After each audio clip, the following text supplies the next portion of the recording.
Today is a bit of division, okay, and it's a brilliant method of propagation, of course, because you get a big plant really quickly, and it's a cheap method because you've always got the, if you've got the plants, why not divide them? So that's really what we want. So we've got a variety of plants here. The northern lights have come to bloom. Incredible, isn't it? Wow. So in this one, we're going to just sort of come out roughly to about the sort of what we call the drip line, and just sink the fork in and lever back and just work your way around. Okay, so I've got 1, 2, should by about 3 of these, hopefully that'll pop out. I'm going to actually lift fairly low down and just pull that out. I can see I've got a thistle in there which I'm going to need to deal with. Now I could do a number of things. I could actually chop it back with the secateurs, which wouldn't be a bad idea now. Okay. Which is not a bad thing because you're cutting off the old flower heads, which means the energy is not going into the flower and into the seed. It's going to go to producing new vegetative growth. There we go. So it's going to just make life a little bit easier now for the second stage. And I've also got to deal with that thistle that's running down through that. Okay, I'm just going to put my secateurs down there. So now, if it's a fairly big chunk, what I want to do is get a couple of forks back to back.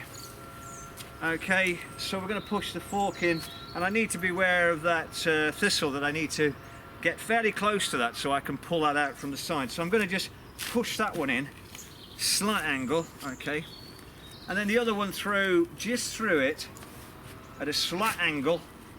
And then what I'm going to do, I'm going to lever outwards. Don't be tempted to do this because you can wrap your knuckles, it can really hurt, although it can be quite effective. And so what I've done, I've just separated the two. Normally the good plants are around the outside, and now what I need to do, you can see I got fairly close to that thistle, so I can remove that, you know, and that'll go in my weedy pile. And now I can plant that again. That's a reasonable chunk. Something about the size of your hand is a nice sized chunk to replant, okay, and all we're going to do is that we can replant them, we can place them on the top. I've actually got another one there which will be another handful there. I can place that and we can put those, so I could actually do that one again. Bergenia, which I've lifted already, and with the Bergenia we want to take off all the old kind of foliage from the outside, so you don't want any of that because that could rot down, especially if you're potting it up for indoor use. Okay, so we'll discard that, and you can see there's a big rhizome linking it all together.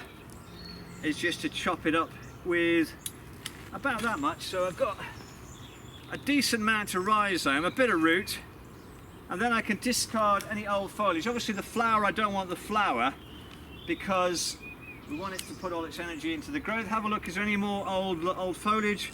Probably take another one off if I want to. And I can, you know, put that back in.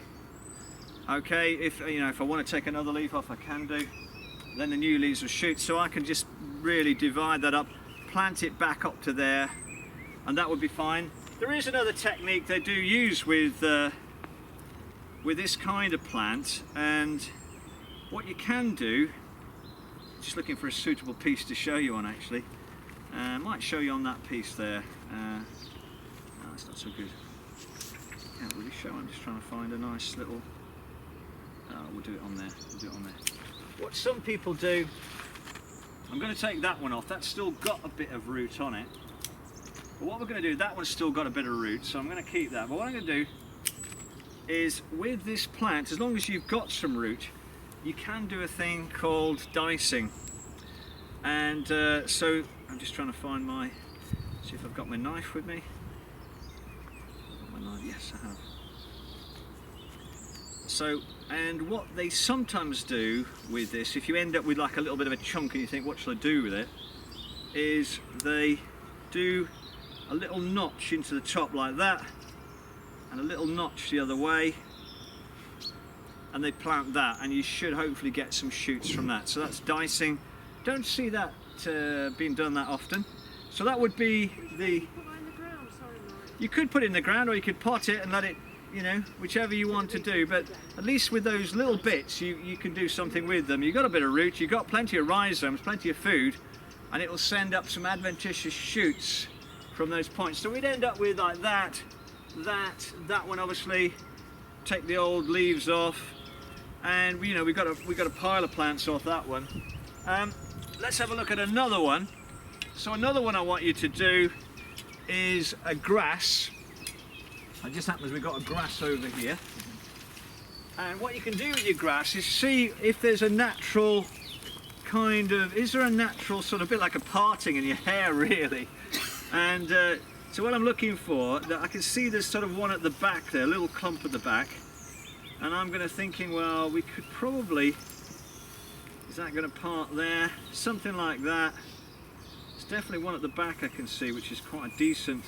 See how it's beginning to sort of, and what I do is I kind of manipulate them a little bit just to get them to naturally look as though they're going to split up. So I'm kind of just putting that there and there, yeah. So I've now got a fairly natural kind of way, and I could try pulling them apart, but I'm actually going to use 2 hand forks, and again we'll go for that same pushing through there, and we'll go for that one through there like that, and we'll just prise them a little bit. We'll see how that goes, and you can see there's 1 or 2 want to go with that one, so we'll just do a little bit of work to sort of get them to naturally go. And now that's gone a bit easier, and I can pull it apart. I've got plenty of root on that, so that'll plant up quite nicely. And you can see here I've still got scope for doing that again. So I'm going to just push that one in there and that one in there and ease them apart. And you can see now that those, hopefully a little bit just before you commit the whole thing, just sort of pull that back and let them kind of naturally pull apart. There's a little bramble there, so we'll just peel that off.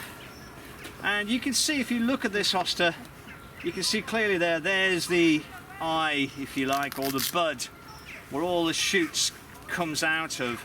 So we've got one there, one there, one there. They're very strong on this particular hosta. There's also a little rhizome there of another plant that's grown in amongst it. Pretty hard. So what we're going to do, I'm going to make sure that I've got one of those, and I'm going to slice through it. So that basal plate is really quite hard. So I like, you can see there how fleshy that is on that one. So that's a more typical kind of hosta. And then that, you can just dig a hole and divide that, and then again you do the same thing through there. So as long as keep an eye and the rest of the shoots, is that all right?